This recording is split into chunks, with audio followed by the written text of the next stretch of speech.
Hello and welcome to yet another episode of Fourth Estate right here on ZTN Prime, channel 294 on DSTV. My name is Wadzanai Sansole. Thank you very much for tuning in. Now, every September the world observes Deaf Awareness Month, and today on Fourth Estate we turn our spotlight to deafness and inclusivity in the media. The media holds immense power. It can either empower or exclude people in its roles to inform, educate and entertain. Now, deaf and hard of hearing individuals continue to face significant challenges within the media space. These include inaccessible digital content, there's also inconsistent captions, to the absence of sign language interpretation, negative stereotypes, and a lack of authentic representation in entertainment even. Now, beyond that, barriers to accessing critical information in areas such as healthcare and public services remain a pressing concern. Now, while social media has opened doors for inclusion, inconsistent accessibility and technical limitations often hinder full participation and in some cases create further isolation. So on this episode today, we ask, how inclusive is our media for the deaf and hard of hearing audiences? Does the media truly represent deaf people, or does it still silence their voices? Is the representation enough, and should the media give deaf people the power to tell their stories? So I am joined in the studio today by Dr. Christine Peta. She is a disability expert, and joining us virtually via Zoom, I have Tshepang Nare, disability development consultant, and Gladys Mombeshora from the Deaf Department at King George VI Memorial School. Thank you very much for joining us here on Fourth Estate. Thank you, Watsanai, and thank you for having us on the program. Welcome, Tshepang. Welcome, Gladys.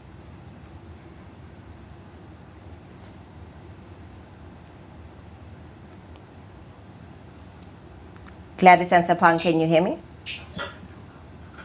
Yes, I can. Okay, great. Let's get started. Before we even delve in deeper into this conversation, I'll start with you, Dr. Peta. My first question is, what do you think are the main challenges that the deaf community face today? You mean with regards to the media? Do you think there's an improvement on how society and the media treats the deaf?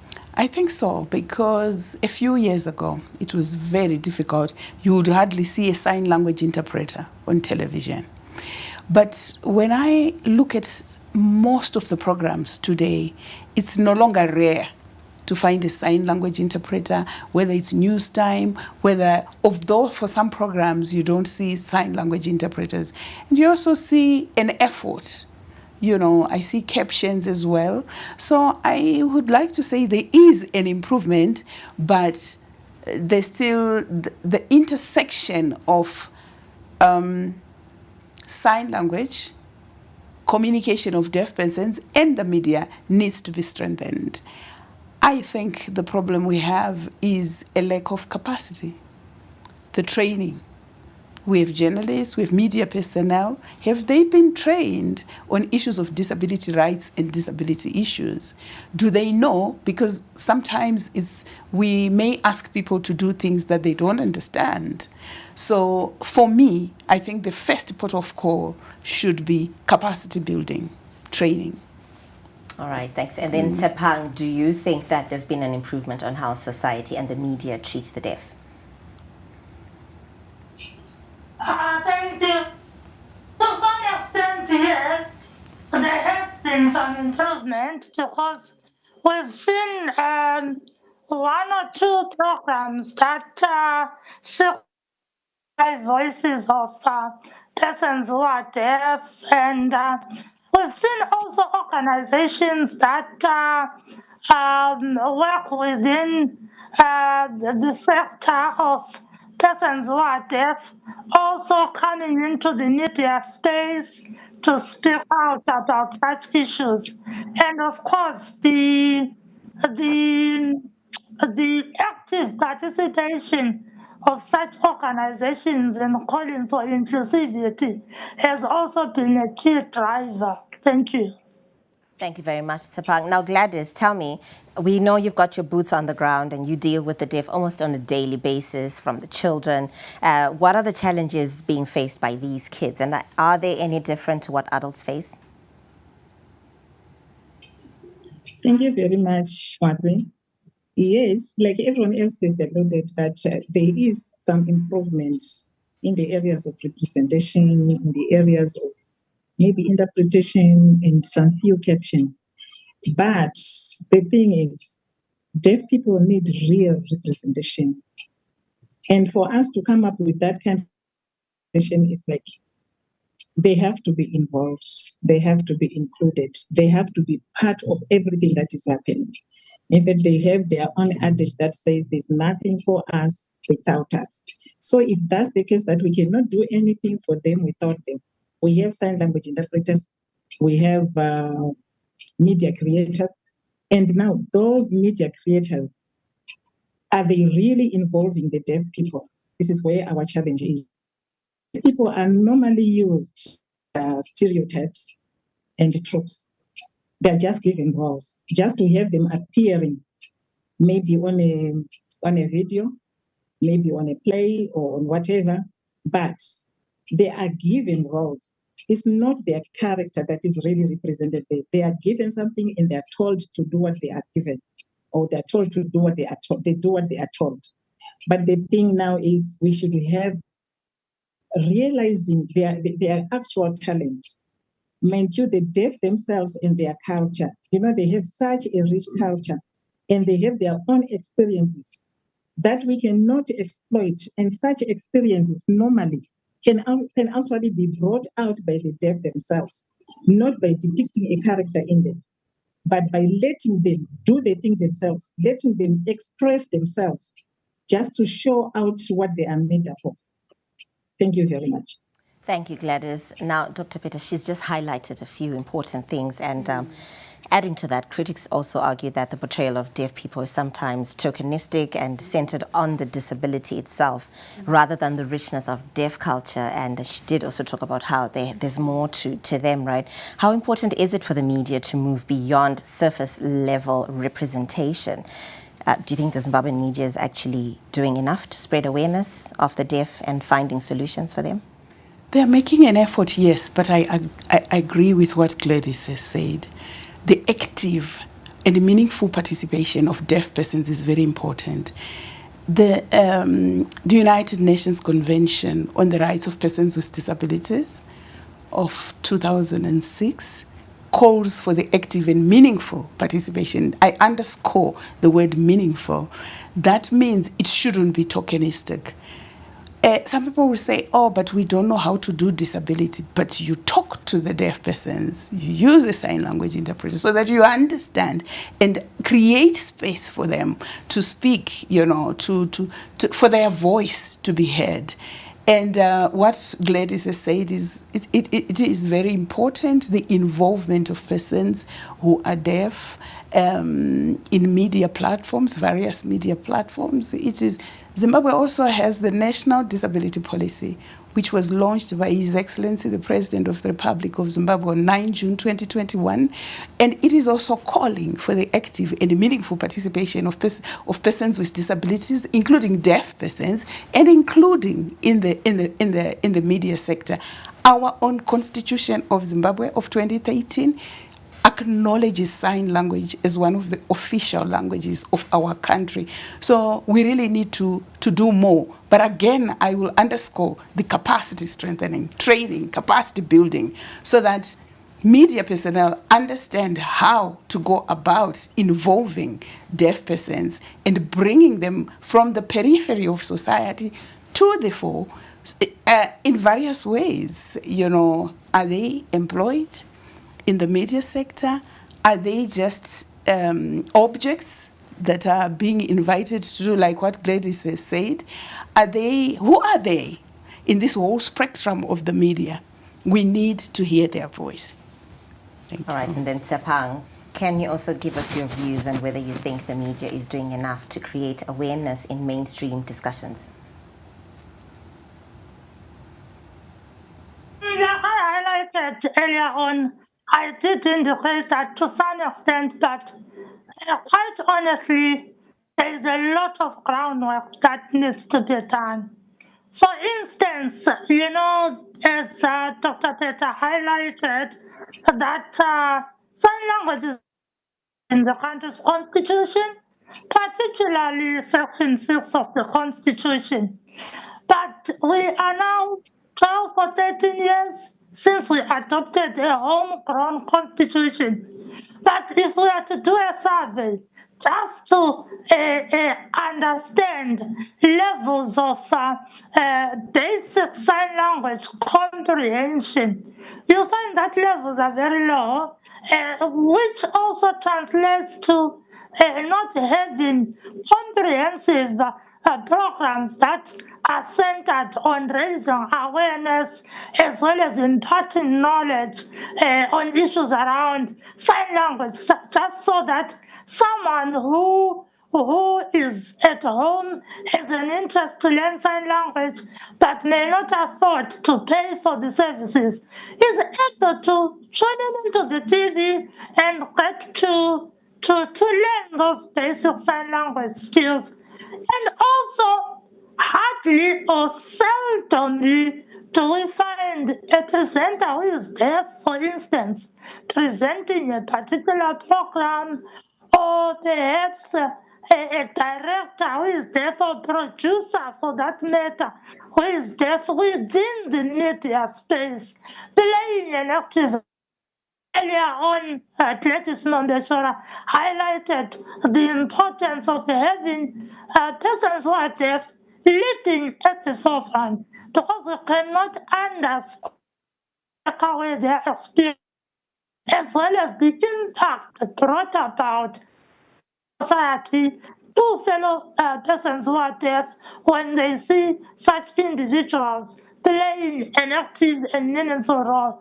But all that is still not there. We hardly find a program, for instance, that is centered on deaf culture, deaf etiquette, and such issues around how persons who are deaf live their lives in an ordinary setup on a day-to-day basis. Thank you, Tsapang. Now, Gladys, Tsapang has just brought up the issue of how the lack of sign language and captioning also creates a barrier between information. And then seeing that the world is going digital and all the technological advancements, how is this affecting the deaf community in critical situations? For example, if there's a national health crisis, do you believe accessibility features in sign language particularly and the interpretation should be treated as a non-negotiable right than an optional right? Thank you very much. Quite exciting and interesting. I just want to give you some scenario.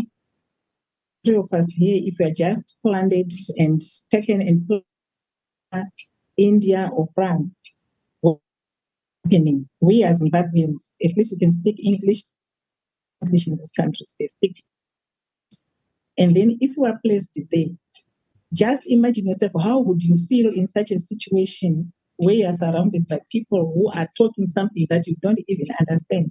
And you are supposed to understand and follow the adverts, understand everything that they are talking about every day, the dangers and everything. So if you picture that kind of scenario, this is exactly what is going on with most of our deaf people in this country, or maybe the deaf community. So what we should really do, or maybe what we should encourage our media to do, I really want to applaud that at least they are doing something. Something has started and it's happening, but we are trying to sort of modify it and take it to the next level. Like everyone else has alluded, I would like to suggest maybe a situation where the media hire, if possible, the deaf personnel to write the stories. Hire the actors who are deaf based on their characters and abilities. And you know what is going to happen? If we have such a scenario where the editors, where those people that control what is happening backstage, they are also deaf. If we have such a situation happening, what will actually happen is those people will actually act as role models for the other deaf children or the deaf community itself.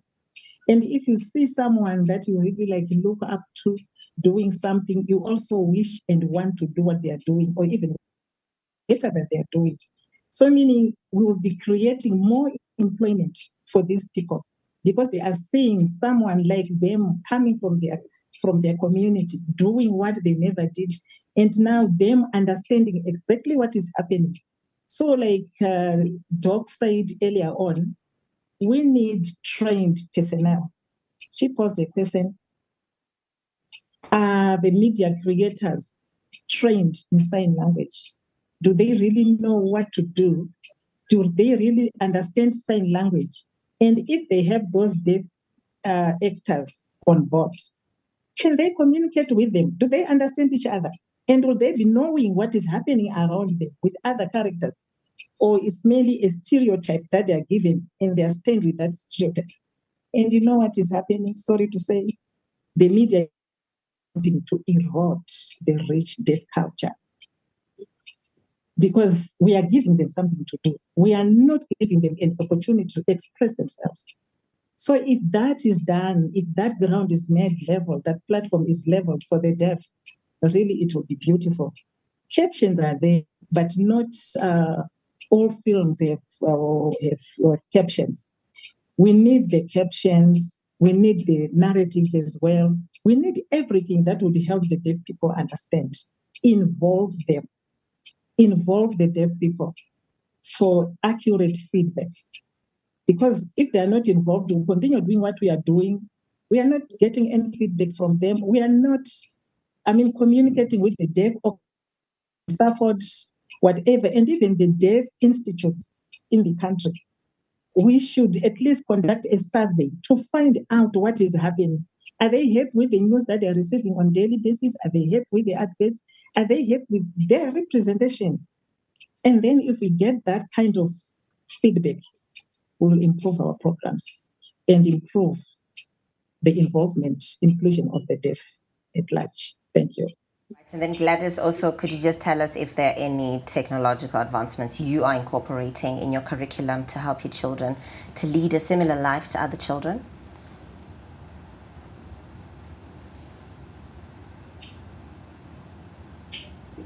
Yes, at our place at King George VI School, we have an innovative hub where we include learners from people from ECD up to Form 4.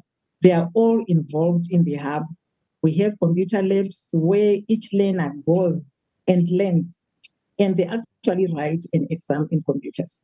So technologically, I think we're doing right. We are really doing wonders. And of late, we have 3 of our school leavers who joined the hub in Victoria Falls. They've done their courses, completed the courses, and some of them are on attachment, and they are doing very well. And more so, these 3 are not dead. Indeed, they are teaching sign language to their counterparts where they are. So we are really advanced in that area, and I'm happy to say. Thank you. Thank you, Gladys. And Tsepang, we did talk about the challenges. Now, if we look at the solutions and some of the initiatives, could you tell us about some of the initiatives that you are implementing on the ground to address the challenges that deaf people are facing today? Thank you. So, some of the initiatives are centered on what we are currently doing. We are running more or less like a campaign titled hashtag Signing for Human Rights. This is in line with the 2025 global theme on Deaf Awareness Week, which says no human rights without sign language rights. So this is part of the work that I'm doing, and also working towards technological advancements, such as developing an application that enables persons who are deaf to access information, especially information that is related to governance, so that they are able to effectively participate. Because by and large, usually things fall apart within our governance system when their voice is not amplified and tapped So when they have access to information and the means to participate, it ensures that they play an active role in championing for their rights. So it's part of the work that I do, and also issues around research, looking at how we can also leverage rather on artificial intelligence. Recently, in an engagement that I had with the city fathers here in Bulawayo, I was talking about the fact that various institutions are big on artificial intelligence for information dissemination purposes. We're not thinking around innovation, organization in the aspect of AI that is able to sign and delete information by virtue of language. So part of the work that I'm doing. Thank you, Tsapang. Now, Gladys, could you also share what you think could be the possible solutions moving forward and other things that are being implemented to help the deaf people?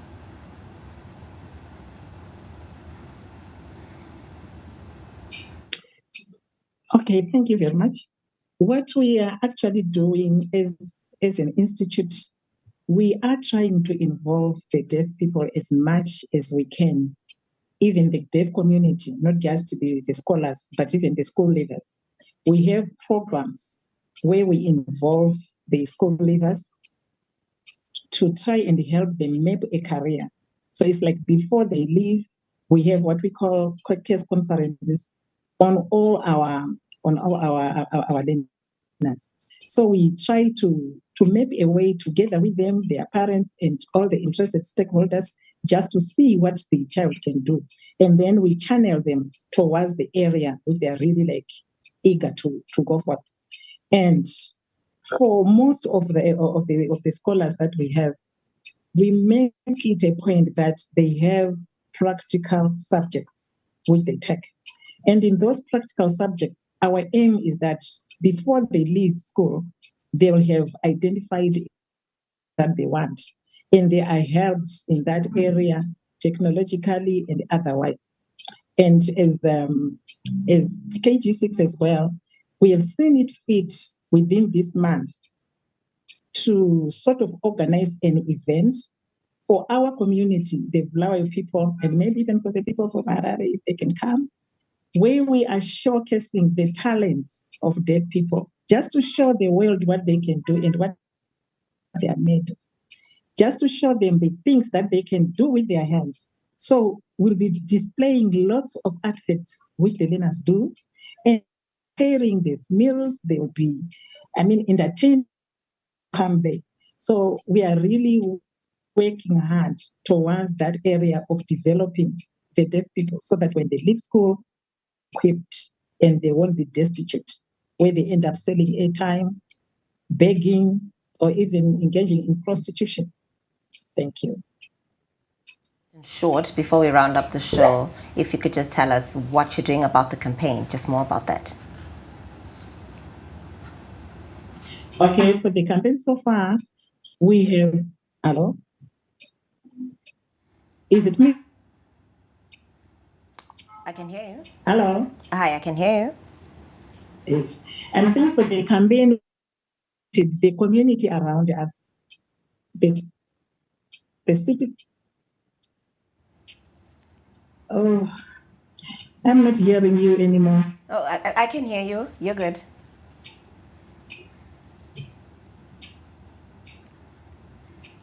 Oh, okay, thank you. Okay. So for the campaign, what we've done with the campaign, we have invited all the community that we can get hold of, the stakeholders, stakeholders of KG6, the business personnel, the parents of the deaf people themselves, to come of that event, to come and participate in games, to come and see the ways that there are deaf people, and also to come and test the meals the deaf